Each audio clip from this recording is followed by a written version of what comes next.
Archaeologists found a submarine in the desert. What was inside is shocking. Yes, you heard right.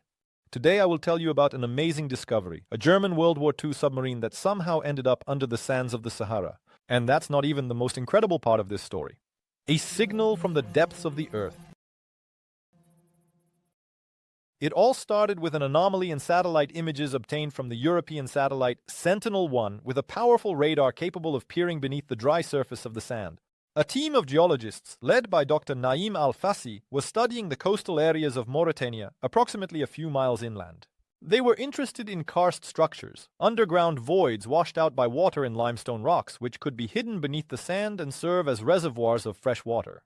That's when the radar detected something extraordinary, an elongated object with distinct metallic characteristics buried at a significant depth in the center of a large, dried-up depression. Its precise cigar-like shape and impressive size, over 200 feet in length, immediately ruled out standard explanations like airplane wreckage or forgotten equipment. The signal was too strong and characteristic for a natural geological formation. The geological background, the possible presence of karst voids in this area, gave the anomaly a special, intriguing significance. Could this object be located inside such a void? Initial calculations of the depth range varied from 20 to 40 feet, indicating the complexity of the structure above the object. It was something so extraordinary that it required immediate investigation and an interdisciplinary approach. Archives versus reality. The anomaly was so distinct, and its shape so specific, that Dr. Al-Fassi contacted Professor Jean-Luc Moreau, a renowned naval historian. Could it have been a submarine? This assumption seemed crazy, but the shape of the object on the radar images painfully resembled the silhouette of German sevens. Professor Moreau, initially skeptical, began meticulous work in the archives, including recently declassified British and American radio intercepts. The size of the object perfectly matched the German oceanic submarines of the 7C type from the 1940s. But official German data, as well as Allied data, stated that no boat of this type was lost in this sector of the Atlantic or off the coast of Africa south of Gibraltar. The nearest documented losses were thousands of miles to the north in the cold waters of the North Atlantic. Professor Moreau double-checked the fate of each submarine of this class. None of the missing had a last known location even close to Mauritania. This glaring dissonance between satellite data and historical archives was striking and pointed to one thing. If a German submarine indeed lay beneath the sands, its presence here could only be the result of a deeply classified, unrecorded operation erased from all official reports. What mission could have required such secrecy and led to such a strange conclusion? Only a direct examination could provide the answer. An expedition to the mystery. Organizing the expedition required significant effort and international funding, as the scale of the work promised to be substantial. An international team of experts was formed, including archaeologists, historians, geologists, and mechanical engineers with experience in challenging conditions, to conduct the excavation and potential unveiling of the object. Joining the group was also an environmental monitoring specialist, Kenji Tanaka from Japan, equipped with dosimeters and other instruments. The route to the anomaly point led through the sun-scorched rocky desert of Hamada, which then gave way to a sea of tall, difficult-to-navigate dunes. The convoy of heavy all-terrain vehicles and special equipment moved slowly, as they had to contend with the heat and frequent sandstorms. The camp was set up in a vast basin, which, according to geologists, was indeed a karst sinkhole. The place was desolate and silent, but beneath the feet, there was a sense of a hidden mystery, the presence of something enormous and alien. Excavations, the path to the steel Leviathan. The excavations began with great caution under the guidance of experienced engineers. First, powerful scrapers removed a thick layer of loose flour-like sand. Then the debris appeared, large blocks of limestone and sandstone, some the size of a car, mixed with smaller fragments and layers of compressed clay. Traces of a colossal collapse of an ancient cave vault. The work slowed down. Hydraulic hammers had to be used to break the large boulders, constantly risking damage to the object hidden beneath them. The sound of the machinery echoed across the desert, disrupting the centuries-old silence. Geologists, studying the structure of the debris in the excavation walls, discovered several clearly distinguishable layers with varying degrees of cementation and different types of rocks. This irrefutably indicated a multi-stage collapse, possibly triggered by a series of underground tremors, separated by periods of relative calm. The air was filled with dust and tense anticipation. Finally, at a depth of about 30 feet, the drill of one of the geological probes used to assess the density of the underlying rocks emitted a characteristic grinding sound and stopped, having encountered an insurmountable obstacle. The ground-penetrating radar confirmed it. Beneath it was a massive metallic object. The first contact and identification. The team, taking turns under the scorching sun, carefully dismantled the last layer of compacted rock and sand with shovels and pickaxes. The work progressed painfully slowly, with each stone being removed with caution. And then there was the dull but distinct sound of a shovel striking metal. An exclamation from one of the workers made everyone freeze. A meticulous cleaning with brushes began, as if archaeologists were working on an ancient sarcophagus. From beneath the gray-yellow dust emerged a curved, deeply layered, rust-covered, yet unmistakably recognizable surface. The upper part of a submarine's hull. Incredible! All efforts were focused on clearing the upper part of the object. Gradually, the conning tower emerged from beneath the debris and sand. Its condition was better than that of the hull. Apparently it was less buried under the sediment. The archaeologists began the most delicate task, cleaning the surface of the conning tower with special tools. The metal was heavily corroded, but beneath the layers of rust and compacted sand, remnants of dark gray paint began to appear. Hour by hour, inch by inch, and then success.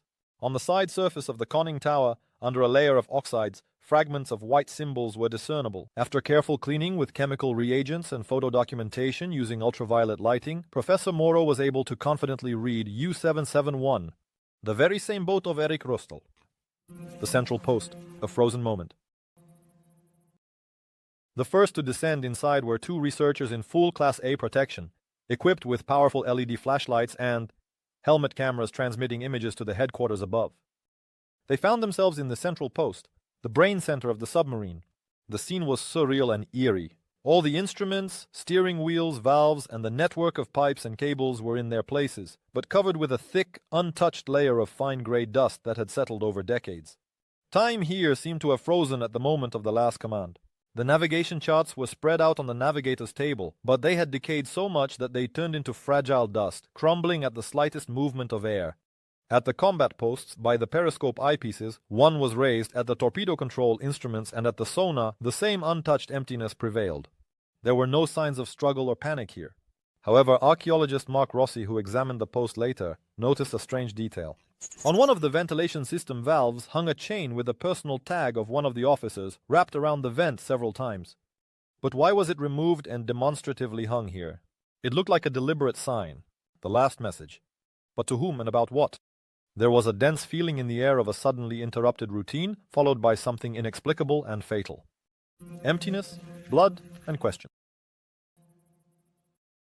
Further inspection of the compartments, cramped living quarters, galley, radio room, and engine room brought the main shock and created the primary mystery: the complete absence of human remains. No bones, no skulls, not even decayed fragments of uniforms or shoes. The boat was completely empty, except for the standard equipment and numerous scattered personal belongings.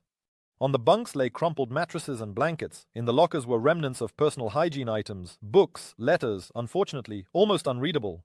In the galley there were dishes in the cabinets, and even canned goods with illegible labels were found. Everything indicated that almost 80 crew members under the command of Captain Lieutenant Erik Röstl had been here. But where did they disappear to? As if they had evaporated. But then came the ominous discoveries that disrupted the picture of peaceful abandonment. On the metal bulkhead, in a narrow passage near the central post, and on the deck flooring at the entrance to one of the modified forward compartments, distinct traces of dried blood were found. These were dark, almost black stains and small splatters characteristic of arterial bleeding. An on-site rapid analysis confirmed it. Human blood, type O, positive. What happened here? An accident during a collapse? Or an act of violence? A riot? An escape attempt? Mark Rossi also noted deep scratches on the steel bulkhead near the bloodstains, which she believed were left by some metal object, possibly a knife or a tool. The absence of bodies amidst these silent witnesses of tragedy looked especially eerie and inexplicable. An invisible enemy, radiation. The next shock, confirming the darkest suspicions, came from the dosimeter readings.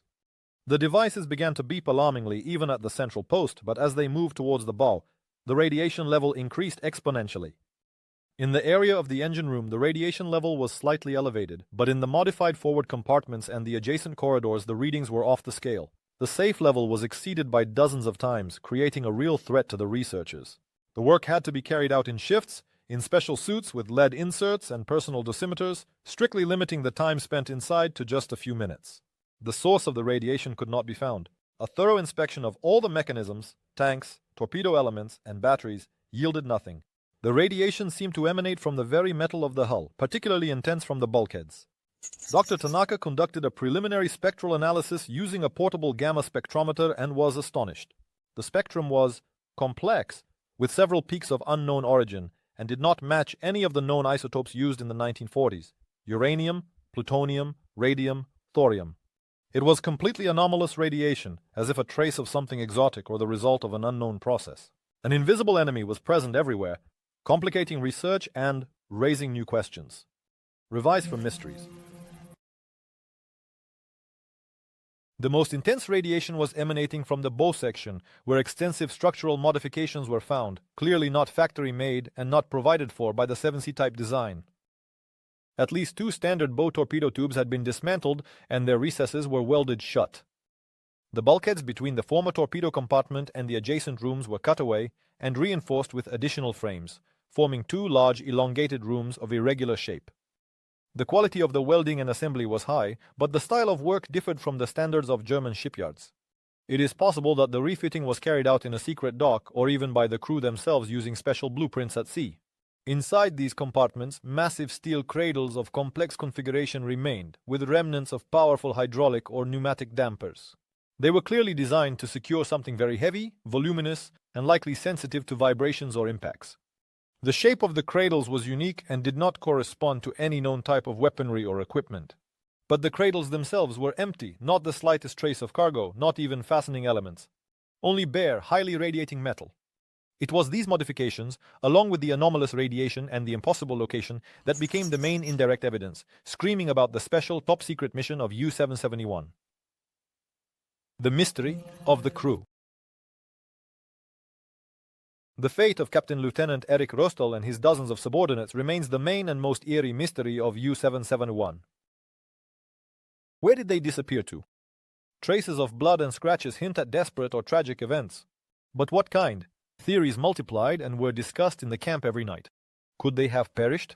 In a collapse, with their bodies buried under new debris somewhere in the unexplored parts of the cave system? Search teams with ground-penetrating radars and specially trained dogs have not yet found evidence supporting this theory, although the exploration of the caves continues. Could the survivors have found another exit from the caves, or even left, taking documents and possibly part of what they were transporting with them? Or did they fall victim to radiation from the damaged cargo, possibly quick and devastating? Or did something even stranger occur, related to the nature of this cargo, or events at the modified compartments? Mutiny. An attempt to destroy the cargo that went wrong. Archaeologists continued meticulously studying all microtraces, prints, fibers, dust particles, hoping to find an answer. Later discovered strange, unreadable symbols, seemingly scratched with a nail or sharp object on the inside. Of one of the sealed hatches added another layer of mystery and troubling questions. What was the cargo hiding? The mystery of the cargo, which left behind phantom radiation, remains central and most intriguing. The study of the complex spectrum of radiation continues in an attempt to identify its source, or at least its nature. Preliminary conclusions point to something that does not fit into known nuclear technologies. Of the 1940s, the mystery of the cargo, which left behind phantom radiation, remains central and most intriguing. The study of the complex spectrum of radiation continues in an attempt to identify its source, or at least its nature. Preliminary conclusions point to something that does not fit into known nuclear technologies. Of the 1940s, it does not resemble either weapons-grade plutonium or uranium-235, nor their decay products, in its pure form. The spectrum contains peaks corresponding to elements with a very short half-life, which should no longer exist, and traces of exotic isotopes. Hypotheses are multiplying. From experimental nuclear weapons or an exotic isotopic generator of enormous power to something completely beyond the bounds of known physics. A possible connection with the Ahnenerbe and involvement in the search for artifacts of an unknown prehistoric civilization is not excluded. Massive cradles and a complex suspension system suggest something heavy, voluminous, and potentially unstable. It is possible that an attempt to interact with this cargo after the earthquake or its damage during the collapse led to the release of energy, radiation, and the death of the crew. Laboratory in the desert. Research U-771 and its surrounding environment continues. The excavation site has turned into a well-guarded international field camp, a true open-air scientific laboratory. Work is conducted around the clock, with rotating teams of specialists from different countries, under heightened security measures due to radiation. Advanced technologies are being used, many of which are being applied for the first time in such conditions. Three-dimensional laser scanning has allowed the creation of an accurate digital model of the boat and the collapsed cave with exceptional precision. Geophysical methods, including high-resolution seismic exploration and electromagnetic probing, are used to map underground voids for many hundreds of feet around the boat in search of other channels, hidden chambers, or remains. Robotic probes with cameras and manipulators are used to explore hard-to-reach areas inside the boat and blocked passages of the cave.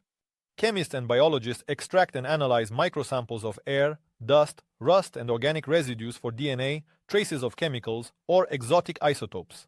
The work is extremely complex, progress is slow, but each new discovery could be the key. What happened to the crew of the mysterious submarine? What secret cargo left behind ghostly radiation and empty cradles? What was the true purpose of this mysterious mission in the heart of the desert? The investigation continues, and U-771 slowly, reluctantly reveals its secrets under the pressure of science and technology. This steel shark in the sands of Mauritania is a living reminder that the darkest, most incredible mysteries of the past are still waiting for their moment, perhaps to overturn our understanding of the world.